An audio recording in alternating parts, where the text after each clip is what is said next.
एक emission spectrum है और एक है एब्जॉर्प्शन। अब ये जो एमिशन स्पेक्ट्रा है ये भी, इसमें भी दो टाइप होंगे। एक होगा कंटिन्यूअस और एक होगा लाइन। पहले समझते हैं एमिशन का क्या मतलब है। देखिए, जब भी किसी ऑब्जेक्ट से रेडिएशंस एमिट होंगी, इस रेडिएशन को हम प्रिज्म से पास कराएंगे और उसके बाद फोटोग्राफिक फिल्म में हमको जो दिखाई देगा उसको हम बोलेंगे एमिशन स्पेक्ट्रम। उसे क्या बोलेंगे? Emission spectrum. अब एमिशन स्पेक्ट्रम जो आपने 10th क्लास में पढ़ा हुआ है उसको बोलते हैं कंटिन्यूअस स्पेक्ट्रम। जो 10th क्लास वाला था वो कैसा था? उसमें या तो हम सनलाइट को या फिर किसी वाइट लाइट को, जैसे बल्ब से भी जो लाइट आ रही थी हम उसको प्रिज्म से पास कराते थे और 7 कलर्स हमको मिलते थे। इसको तो क्या बोलते थे? इसको बोलते थे कंटिन्यूअस एमिशन स्पेक्ट्रम। तो आप देखिए यहाँ पे ये जो आप डायग्राम देख रहे हैं ये सिंपली क्या है? ये है एमिशन स्पेक्ट्रम। यानी कि ये जो लाइट आप देख रहे हो ये एमिट होकर के कोई सोर्स है, जैसे मान लीजिए सन हो सकता है ये सोर्स, इस सन से लाइट का एमिशन हो रहा है और उसके बाद इसका डिस्पर्सन हुआ और हमें जो 7 कलर्स का ये पूरा ये जो स्क्रीन में मिल रहा है इसे क्या बोलते हैं? इसे बोलते हैं एमिशन स्पेक्ट्रम। और एमिशन में भी कौन सा वाला? कंटिन्यूअस हुआ। ठीक, अच्छा भाई, अब देखिए, अब मान लीजिए कि हमने अगर कोई गैस ले लिया डिस्चार्ज ट्यूब में, कोई गैस हमने ली डिस्चार्ज ट्यूब में, ठीक, और उसके बाद उस डिस्चार्ज ट्यूब से लाइट जनरेट हुई। लाइट आती है, हमें पता है। तो ये जो लाइट है, अगर हम इस लाइट को हम प्रिज्म से पास करा दें, या फिर ऐसे समझिए कि हमारे पास NaCl है। NaCl का हमने क्या किया? एक सॉल्यूशन ले लिया, ये NaCl, ठीक। यहां से नॉर्मल जो व्हाइट लाइट होती है उसको पास कराया।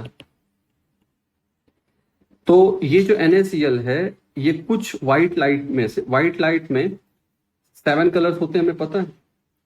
जैसे मान लीजिए विबग्योर, तो क्या होगा? विबग्योर इधर से आपने पास किया, लेकिन इधर ऐसा हो सकता है कि आपको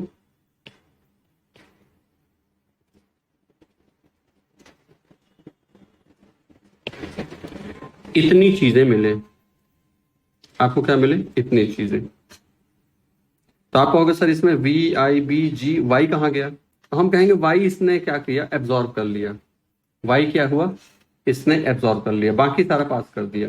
तो ये जो अब आप फोटोग्राफिक फिल्म में देखोगे इसमें क्या होगा? यहाँ पे कोई कलर, यहाँ का जो कलर था, जो फ्रिक्वेंसी थी वो एब्जॉर्ब हो गई, तो यहाँ पे ब्लैक ऐसे लाइन आ जाएगी, ये। ठीक है भाई। तो भाई ये जो स्पेक्ट्रम आपको दिख रहा है, व्हाइट लाइट में से कुछ कलर्स के एब्जॉर्ब होने के बाद दिख रहा है, इसको बोलते हैं एब्जॉर्प्शन स्पेक्ट्रम। अब NaCl को, अगर हम NaCl को हीट करें, NaCl को हीट करेंगे, बर्नर में हमने गर्म कर दिया, तो भाई जब इसको हीट किया जाएगा तो जो इसने एब्जॉर्ब कर रखा है ये वही वापस से क्या कर देगा? जनरेट कर देगा। एक मिनट, ये कैसे चल गया इसका वीडियो?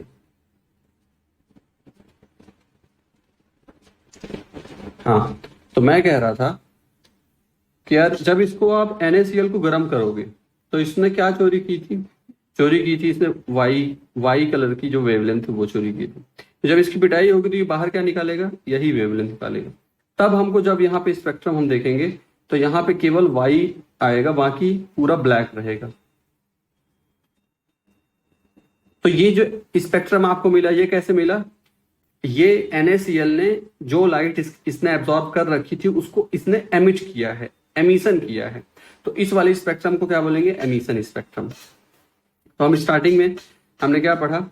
एक होता है एमिशन स्पेक्ट्रम और एक होता है एब्जॉर्प्शन स्पेक्ट्रम। एमिशन का एक एग्जांपल है कंटिन्यूअस। कंटिन्यूअस का मतलब है सारे कलर्स उस पर रहेंगे, कुछ भी मिसिंग नहीं रहेगा। फिर दूसरा क्या होता है? Line spectrum. लाइन स्पेक्ट्रम का मतलब क्या होता है? लाइन स्पेक्ट्रम कुछ इस तरीके से दिखता है। ये देखिए, कंटिन्यूअस वाला हमने देख लिया, अब लाइन स्पेक्ट्रम को देखिए। लाइन स्पेक्ट्रम कुछ ऐसा दिखाई देता है। ये हमने कोई गैस ली है, उस गैस को हमने क्या किया? गर्म किया। उस गैस को जब गर्म किया तब उसका गैस का जो इलेक्ट्रॉन था एनर्जी लेके कहाँ चला गया? ये प्रोटॉन है, और उस गैस का जो इलेक्ट्रॉन है एनर्जी लेके हायर एनर्जी लेवल पे चला गया, ठीक। और वहां से फिर क्या होगा? वापस नीचे आएगा, क्योंकि हायर एनर्जी लेवल पे इलेक्ट्रॉन ज्यादा देर तक नहीं रह सकता है, वो वापस से नीचे आता है। जब नीचे आएगा तो जो एनर्जी लेके ऊपर गया था वही एनर्जी रिलीज करेगा। अब वो एनर्जी जो रिलीज करेगा वो किस कलर वाली होगी? वो उसी कलर वाली होगी जिस कलर को इसने एब्जॉर्ब किया था, ठीक। तो पता चला कि भाई एक वेवलेंथ ये वाली मिली, ऐसे मान लेते हैं λ1, λ2, λ3, ये λ4, ये λ5, और बाकी बीच बीच में ये क्या है? ये नहीं है। ये नहीं है, इसका मतलब क्या है? कि इसने एब्जॉर्ब नहीं किया था। ये जो गैस है, जब तुम इससे व्हाइट लाइट पास कराते हो तो व्हाइट लाइट पास कराने में इसने चोरी केवल किसकी की थी? इस वाले कलर की थी। तीन कलर ये हैं, एक ये वाला है, एक ये वाला। इतने कलर ये गैस अपने में क्या कर लेती है? एब्जॉर्ब कर लेती है। इतने एब्जॉर्ब कर लिए, तो जब तुम इसको गर्म करोगे तो उतने ही कलर तुमको वापस से दिखाई देंगे। इस वाले स्पेक्ट्रम को क्या बोलते हैं? Emission spectrum. ये वाली बात समझ में आई क्या? ओझल, खुशी,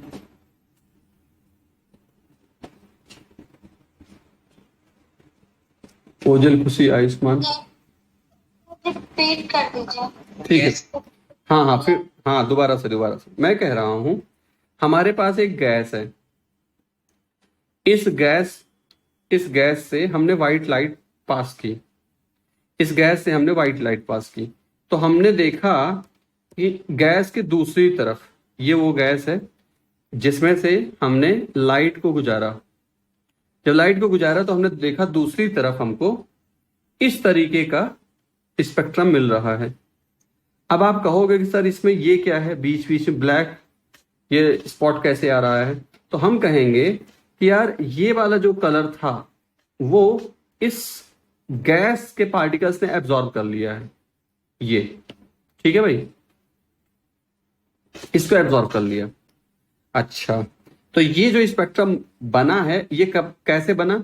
कुछ कलर एब्जॉर्ब करने के बाद बना है। तो इस स्पेक्ट्रम को क्या बोलेंगे? एब्जॉर्प्शन स्पेक्ट्रम बोलेंगे। क्या बोलेंगे? Absorption spectrum. अब ये जो गैस है अभी कैसी है? ठंडी है। अब इसको क्या किया जाए? गर्म किया जाए। जब इसको गर्म किया जाएगा तब इसने जिन कलर्स को एब्जॉर्ब कर रखा था उनको ये वापस से क्या कर देगी? रिलीज कर देगी। तो अब ये जो स्पेक्ट्रम मिला है ये कैसे मिला है? ये जो इसके पास वेवलेंथ वाले कलर जो लाइट थी उस लाइट को इसने क्या किया? एमिट किया है। एनर्जी देखो, लूजिंग एनर्जी को लूज किया इसने। तो भाई जो कोई भी ऑब्जेक्ट जब तुम गर्म करते हो तो जो तुमको लाइट दिखाई दे रही है वो लाइट एक्चुअली क्या है? वो एनर्जी रेडिएट कर रहा होता है ऑब्जेक्ट, वही हमको लाइट के फॉर्म में दिखता है। तो ये वही वाले दिखा पाएगा जो कि इसने एब्जॉर्ब किया था। बाकी तो इसने कुछ एब्जॉर्ब किया नहीं था, वो तो दिखा नहीं पाएगा। तो अगर मैं दोनों को साथ में रखूं तो देखो किस तरीके की बात बनेगी। ये बनेगी बात। अब देखना ध्यान से, अभी तुम इस वाले को भूल जाओ, फर्स्ट वाले को छोड़ो, इसे हम सेकंड और थर्ड की बात कर रहे हैं। जब तुम नॉर्मल गैस से, ये गैस है मान लो, ये गैस है, और इससे तुम जब व्हाइट लाइट पास कराते हो तो तुम्हें क्या मिलता है? तुम्हें ये मिलता है। इसमें क्या तुमने देखा कि कुछ जगह पे काला काला तुम्हें लाइन दिखाई दे रहा है। ये काला लाइन क्या बता रहा है? ये बता रहा है कि यहां जो कलर आना चाहिए था उस कलर को इस गैस ने एब्जॉर्ब कर लिया है। यहाँ पे जो जिस एनर्जी की वजह से काला रंग आना ग्रीन आना चाहिए था, उसको इसने क्या कर लिया, एब्जॉर्ब कर लिया। जब एब्जॉर्ब कर लिया है तो अगर इस गैस को हीट किया जाए, ये देखो हॉट गैस, अगर हीट किया जाए तो जो इसने एब्जॉर्ब किया था वो बाहर निकाल देगी। तो जो एब्जॉर्ब किया गया था वो क्या गया था, देखो एक यहाँ पे ग्रीन कलर था, ये आ गया, एक ब्लू कलर था, ये आ गया, यहाँ पे डार्क ब्लू कलर था, ये डार्क ब्लू कलर आ गया, और क्या एब्जॉर्ब किया था इसने, ये रेड कलर एब्जॉर्ब किया था, रेड भी बाहर आ गया। तो जब हीट करने पे स्पेक्ट्रम बनता है तो उसको एमिशन स्पेक्ट्रम बोलते हैं। और जिस मटेरियल को हमने हीट किया था अभी, अब उसी मटेरियल को ठंडा कर दें और उससे फिर व्हाइट लाइट को पास करा दें, तो जो स्पेक्ट्रम बनेगा उसको एब्जॉर्प्शन स्पेक्ट्रम बोलते हैं। और ये कुछ भी ना करें, ये कुछ भी ना करें, हम स्टार की बात करें जैसे मान लो, या नॉर्मल बल्ब की बात करें, उसकी जो व्हाइट लाइट होती है उसको हम डायरेक्ट, उसको हम प्रिज्म से पास करा रहे हैं, बीच में कुछ नहीं। जैसे इसमें क्या है, इसमें प्रिज्म में डालने के पहले क्या है, हॉट गैस है। मतलब अगर हम डायरेक्ट व्हाइट लाइट जो है, व्हाइट लाइट डायरेक्ट हम प्रिज्म से पास कराएं तो नॉर्मल स्पेक्ट्रम मिलेगा जो 10th क्लास में मिला करता था। लेकिन अगर इस व्हाइट लाइट को पहले तुमने किसी गैस से पास कराया, उसके बाद तुमने प्रिज्म से पास कराया, तब क्या होगा, ये गैस कुछ कलर से एब्जॉर्ब कर लेगी। और अगर तुमने अब व्हाइट लाइट नहीं लिया, अब तुमने व्हाइट लाइट नहीं लिया, केवल गैस लिया है, और इस गैस को तुम क्या कर रहे हो, हीट कर रहे हो, इस गैस को तुम क्या कर रहे हो, हीट कर रहे हो, और फिर प्रिज्म से पास करा रहे हो। तो अब जो जो इसने ऊपर सेकंड केस में, ये सेकंड केस है, ये फर्स्ट केस है, तो सेकंड केस में व्हाइट लाइट का जो पार्ट इस गैस ने चुरा लिया था, वही जब इस तुम केवल गैस को गर्म करोगे तो ये वापस से उसी पार्ट को निकाल देगी। मान लो कि व्हाइट लाइट में 7 कलर थे, VIBGYOR, विबग्योर। इसमें क्या हुआ, VIBG और Y मान लो इसने एब्जॉर्ब कर लिया, GYO मान लो एब्जॉर्ब कर लिया, R बस छोड़ा। तो इसने क्या क्या चुरा के रखा हुआ है, GYO। तो यहां पे क्या मिलेगा, GY। अब बताओ क्या बात समझ में आई Ojhal? Yes sir. Khushi? Yes sir. Ayushman? Yes sir.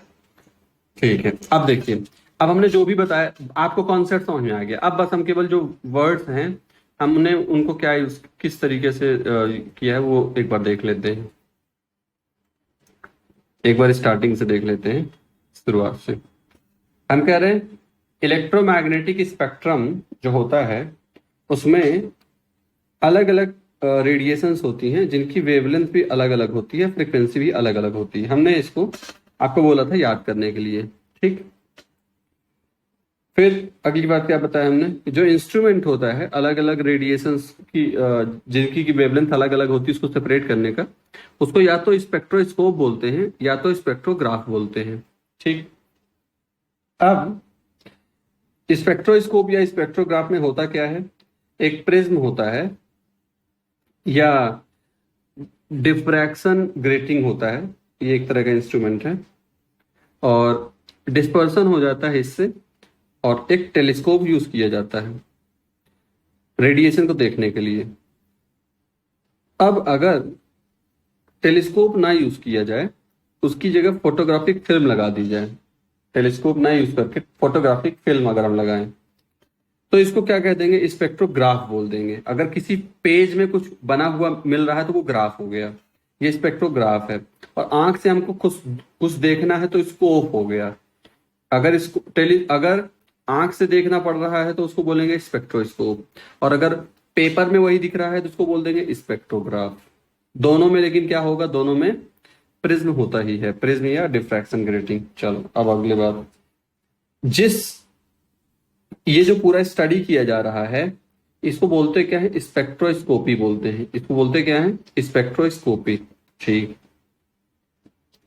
अब ये जो स्पेक्ट्रम होता है दो तरीके का होता है, एक एमिशन स्पेक्ट्रम होता है और एक एब्जॉर्प्शन स्पेक्ट्रम। अब एमिशन की बात करते हैं।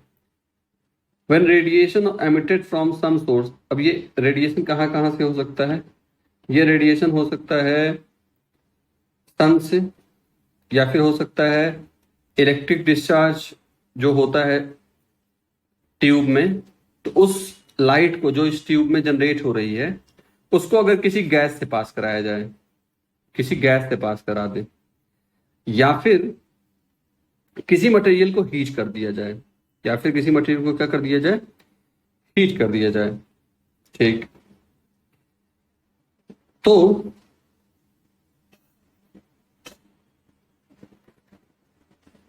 ये जो इलेक्ट्रिक डिस्चार्ज है ये इसी गैस का है, ये इसी गैस का है। ठीक है भाई, अगर गैस से हम पास कराएंगे इलेक्ट्रिक डिस्चार्ज को, अगर गैस से पास कराएंगे तो फिर एब्जॉर्प्शन स्पेक्ट्रम मिलेगा। एमिशन में क्या होगा? इसी गैस का ही ये इलेक्ट्रिक डिस्चार्ज होगा। ठीक है भाई, अब दो तरीके का एमिशन स्पेक्ट्रम बताया गया, एक तो कंटिन्यूअस है और एक लाइन स्पेक्ट्रम है। कंटिन्यूअस को देख लेते हैं। When white light from any source such as sun, bulb or any hot glowing body is analyzed by passing through a prism, it is observed that it splits into 7 different wide bands of colors from violet to red like rainbow. ठीक, अब ये क्योंकि continuous होते हैं इसीलिए इसको continuous spectrum बोलते हैं। जो जैसे रेनबो होता है उसमें सारे कलर्स कैसे होते हैं? मिक्स होते हैं, उनके बीच में कोई लाइन ऐसे नहीं होती डिवाइड करने वाली। अच्छा भाई, तो ये हमने यहाँ पे बता दिया है। अब इसके बाद लाइन स्पेक्ट्रम की बात करें। व्हेन सम वोलेटाइल सॉल्ट, अगर कोई ऐसा सॉल्ट जो कैसा हो? वोलेटाइल हो, यानी जिसका बॉइलिंग पॉइंट कम हो, जैसे मान लो सोडियम क्लोराइड, अगर इसको हम हीट करते हैं बंसन फ्लेम पे, या फिर इलेक्ट्रिक डिस्चार्ज को ही पास कराया जाता है through gas at low pressure light, तब जो कलर एमिट हो रहा है वो डिपेंड करता है किस मटेरियल का कलर है उसके हिसाब से। तो जैसे सोडियम सॉल्ट को बस अगर आपने केवल गर्म किया तो उससे क्या होगा? येलो कलर का लाइट मिलेगा। और अगर इसको पोटेशियम की बात करें तो वॉयलेट कलर की लाइट मिलेगी, अलग अलग लाइट मिलेगी। और जब इसको आप स्पेक्ट्रोस्कोप में स्टडी करोगे तो पता चलेगा कि ये कंटिन्यूअस नहीं है, बल्कि इसमें क्या है? आइसोलेटेड कलर लाइन्स होंगी। और ऐसा क्यों होगा? ऐसा इसलिए होगा कि वो मटेरियल, चाहे वो सोडियम का सॉल्ट हो, चाहे पोटेशियम का सॉल्ट हो, या चाहे वो गैस हो, जो उसने एब्जॉर्ब कर रखा था, जब आप उसको हीट करोगे तो वो वही केवल रिलीज करेगा, बाकी रिलीज नहीं करेगा। बाकी उसके पास है ही नहीं, जो उसके पास वेवलेंथ थी वही वो रिलीज कर रहा है। तो इसीलिए बीच बीच में क्या होंगे? ब्लैक लाइंस आपको दिखाई देंगी। ठीक, और इसीलिए इसको क्या बोल देंगे? लाइन स्पेक्ट्रा, क्योंकि लाइन मिल रही है। आप देखिए यहां पे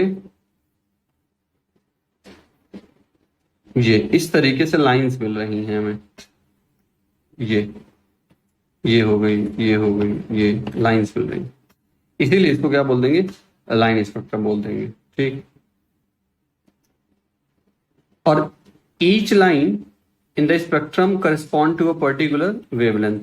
तो जैसे मैंने यहां देखिए दिखा रखा है, हर लाइन जो होगी, हर लाइन अलग अलग वेवलेंथ को रिप्रेजेंट करेगी। जैसे हमें पता है कि रेड कलर का वेवलेंथ अलग होता है, तो उसका वेवलेंथ अलग यहाँ पे हो गया, इसका वेवलेंथ अलग रहेगा, नैनोमीटर में जनरली हम इसको रिप्रेजेंट करते हैं। तो हर लाइन जो होगी वो एक अलग अलग कलर वाले वेवलेंथ वाले रेडिएशन को रिप्रेजेंट करेगी। अच्छा, फिर इसके बाद जैसे सोडियम की अगर बात करें तो ये क्या है? येलो लाइन देगा, इसका मतलब इसकी वेवलेंथ क्या रहेगी? 5890 या 5896 एंगस्ट्रॉम। तो spectra of the elements are described as their fingerprints differing from each other like a fingerprint of the human being. मतलब ये हुआ कि आप किसी भी मटेरियल को गर्म करो, जैसे सोडियम को गर्म करोगे तो उसमें से जो आपको लाइंस मिलेंगी वो अलग होंगी, पोटेशियम को गर्म करोगे अलग लाइंस मिलेंगी, क्लोरीन में अलग मिलेंगी। कभी भी ऐसा नहीं हो सकता है कि किसी भी मटेरियल का कि से जो लाइंस मिल रही हैं वो एग्जैक्टली उसी पैटर्न में हो जैसे कि दूसरे एलिमेंट की। मतलब जैसे अपना इंसानों में जो प्रिंट्स होते हैं वो बिल्कुल सबके अलग अलग यूनिक होते हैं। तो इसी तरीके से जब भी हम किसी मटेरियल को हीट करते हैं, हीट करने के बाद उसका जो स्पेक्ट्रम हमको मिलता है उसका जो पैटर्न होता है वो बिल्कुल अलग अलग होता है हर एलिमेंट का। ठीक, और ऐसा क्यों होता है? क्योंकि हर एलिमेंट में जो नंबर ऑफ इलेक्ट्रॉन्स होते हैं वो अलग अलग होते हैं, सेम सेम नहीं रहते हैं। फिर it will be discussed later, the line spectra are obtained as a result of absorption of subsequent emission of energy। तो जो ये एमिशन, जो हमको ये स्पेक्ट्रम मिल रहा है, ये मिल कैसे रहा है? आप किसी भी मटेरियल को गर्म कर रहे हो, जैसे मान लो आयरन को ही गर्म कर रहे हो, तो आयरन वही रिलीज कर रहा है जो इसने पहले से एब्जॉर्ब करके रखा हुआ है। ठीक, तो यही यहाँ पे लिखा हुआ है कि result of absorption and subsequent emission, पहले इसने एब्जॉर्ब किया था कुछ लाइट को, और जब हमने इसको गर्म किया तो वही ये क्या करने लग गया, एमिट करने लग गया, उसी का एमिशन स्टार्ट कर दिया इसने। अब बात करते हैं, अगर हम एटम को गर्म कर रहे हैं तो एटॉमिक स्पेक्ट्रम बोल देंगे इसी को। जैसे यहाँ पे हमने कोई गैस ली है, अब ये एक एलिमेंट हो गया, H2 गैस हो सकती है, Cl2 गैस हो सकती है, तो ये जो स्पेक्ट्रम मिल जाएगा जिसको एमिशन स्पेक्ट्रम बोल रहे हैं, क्योंकि ये एटम का है तो क्या बोल देंगे, एटॉमिक स्पेक्ट्रम भी इसको बोल देते हैं। अच्छा, अब बात करते हैं absorption spectrum. When white light from any source is first passed through the solution or vapor of chemical substance, then analyzed by the spectroscope। मतलब व्हाइट लाइट को पहले आप कहां से गुजारो, व्हाइट लाइट को किसी मटेरियल से गुजारो। जैसे मान लो कि आप क्लोरीन गैस ले लिए, ऊपर अभी क्या कर रहे थे, ऊपर क्लोरीन को डायरेक्ट गर्म कर रहे थे, डायरेक्ट क्लोरीन को गर्म किया जा रहा था और प्रिज्म से पास कराया जा रहा था। इसमें क्या कर रहे हैं हम व्हाइट लाइट को क्लोरीन से पास करा रहे हैं और प्रिज्म से फिर उसके बाद पास करा रहे हैं और फिर हम देख रहे हैं। तो अब या तो आप क्लोरीन को क्या ले सकते हो, डायरेक्ट गैस फॉर्म में ले सकते हो या वेपर फॉर्म में ले सकते हो। ठीक, it is observe that some dark lines are obtained in the otherwise continuous spectrum. तो अब आप इसमें क्या ऑब्जर्व करोगे, आप देखोगे कि कुछ डार्क लाइंस मिल रही हैं, नहीं तो वैसे अगर डार्क लाइंस नहीं होती तो ये कैसा होता, कंटिन्यूअस होता बिल्कुल। तो बस कुछ डार्क लाइंस मिल रही हैं। इसका मतलब क्या है, इसका मतलब यह है कि जब व्हाइट लाइट को तुमने इस गैस से पास कराया या वेपर से पास कराया तो इसने कुछ एब्जॉर्ब कर लिया, कुछ कलर से चोरी कर ली इसने, ये वही हमको ब्लैक ब्लैक स्पॉट दिखाई दे रहा है। फिर इसके बाद further it is observed that the dark lines are at the same place where colored lines are obtained in the emission spectra for the same substance। मतलब क्या हुआ इसका, मतलब ये हुआ कि अगर मान लो तुम ये दोनों स्पेक्ट्रम को एक दूसरे के ऊपर रख दो तो बिल्कुल ओवरलैप कर जाएगा। मतलब यहां वही वाली तुमको लाइन जगह पे ब्लैक स्पॉट दिखाई देगा, जब तुम उसी मटेरियल को गर्म करते हो तो वहां पे कोई कलर दिखाई देता था। तो बिल्कुल इन दोनों को तुम मिला दो अगर, दोनों ही स्पेक्ट्रम को, तो क्या बन जाएगा, एकदम व्हाइट लाइट मिल जाएगी तुम्हें, व्हाइट लाइट वाला जो स्पेक्ट्रम था वो मिल जाएगा तुम्हें। अच्छा, this shows that the wavelength absorbed were same as were emitted in the emission spectra। The spectrum thus obtained is therefore called absorption spectrum। तो ये जो स्पेक्ट्रम आपको मिलेगा क्या हो जाएगा, एब्जॉर्प्शन स्पेक्ट्रम हो जाएगा। जैसे क्वांटा और क्वांटम में डिफरेंस क्या होता है कि भाई क्वांटम एक के लिए बोलते हैं, क्वांटा बहुत प्लूरल होता है, ऐसे यहाँ पे भी है, स्पेक्ट्रा प्लूरल है और स्पेक्ट्रम एक के लिए बोलते हैं। Difference between emission spectra and absorption spectra, the main point of difference जो है, अब यहाँ पे हम टेबल में डिफरेंस लिख रखे हैं। अब देखिए एक बार दोनों का मैं ऊपर एक छोटा सा डायग्राम बना देता हूँ। एमिशन कैसे मिला था, पहले एब्जॉर्प्शन की बात करते हैं। व्हाइट लाइट, ये व्हाइट लाइट है और व्हाइट लाइट को हमने पास करा दिया, किससे पास करा दिया, किसी गैस से पास करा दिया, और उसके बाद क्या हुआ, प्रिज्म से पास कराया, फिर हमको जो मिल रहा है वो एब्जॉर्प्शन है। और इसमें क्या कर रहे हैं, वही जो गैस है उसको हम क्या कर रहे हैं, गर्म कर रहे हैं। गर्म करने से जो लाइट जनरेट हो रही है उसको प्रिज्म से पास करा रहे हैं और फिर इसको मिल, ये दोनों का आप डायग्राम से इस तरह से डिफरेंस देख सकते हो। ठीक, अब देखिए क्या बोला जा रहा है एमिशन में। Emission spectrum is obtained when radiation from the source are directly analysed in the spectroscope. तो यहाँ ये सोर्स क्या है, गैस है, तो गैस से जो रेडिएशन निकल रहा है डायरेक्टली उसको हम एनालाइज कर रहे हैं कहाँ, स्पेक्ट्रोस्कोप में। इसमें क्या हो रहा है, obtained when white light is first passed through the substance, white light को पहले सबस्टेंस से पास करा रहे हैं, एंड ट्रांसमिटेड लाइट, और जो लाइट इसमें से ट्रांसमिट होकर निकल रही है, ट्रांसमिट मतलब आर पार निकल जाना, ठीक है, ट्रांसमिट होकर निकल रही है, उसको फिर एनालाइज कर रहे हैं किसमें, स्पेक्ट्रोस्कोप में। पहला पॉइंट क्लियर है, ठीक। अब देखिए दूसरा पॉइंट क्या है, it consist of bright coloured lines separated by dark space. यहां इसका स्पेक्ट्रम जो हमको मिलेगा ये कैसा वाला मिलेगा, ये इस तरीके का मिलेगा कि यहाँ पूरा डार्क स्पेस हमको मिलेगा, बीच बीच में कलर लाइन मिल जाएंगी। लेकिन एब्जॉर्प्शन में क्या मिलने वाला है, वहां पूरा कलर मामला हमको मिलने वाला है, बस बीच बीच में कुछ क्या मिल जाएगी, ब्लैक लाइंस मिल जाएंगी। इसमें क्या होगा, it consist of dark lines in the otherwise continuous spectrum, मतलब इसमें डार्क लाइंस मिल रही, नहीं तो हमारे पास जो पूरा स्पेक्ट्रम है वो कैसा है, कंटिन्यूअस है। अच्छा तीसरी बात, emission spectrum can be continuous spectrum. Emission सन वाला अगर डायरेक्ट हम निकालते, अभी क्या था, अभी हम यहाँ सोर्स गैस ले रहे हैं, अब गैस ना ले, हम यहाँ पे डायरेक्ट सन को रख लें अगर, तो सन से जो हमको स्पेक्ट्रम मिलेगा वो क्या होगा, वो हमको मिल जाएगा, वो भी एमिशन स्पेक्ट्रम ही होगा, सन वाला भी, क्योंकि डायरेक्ट सोर्स से वहां से आ रहा है, बीच में हम कुछ नहीं रख रहे हैं ट्रांसमिट करने के लिए। एब्जॉर्प्शन स्पेक्ट्रम हमेशा कैसा होता है, डिसकंटिन्यूअस होता है, और एमिशन स्पेक्ट्रम मान लो अगर तुम सन वाला डायरेक्ट ले लोगे तो वो कैसा हो जाएगा, वो तो कंटिन्यूअस भी हो सकता है, लेकिन ये वाला कैसा होगा, हमेशा डिसकंटिन्यूअस होगा। तो ये भाई 3 डिफरेंस हो गए।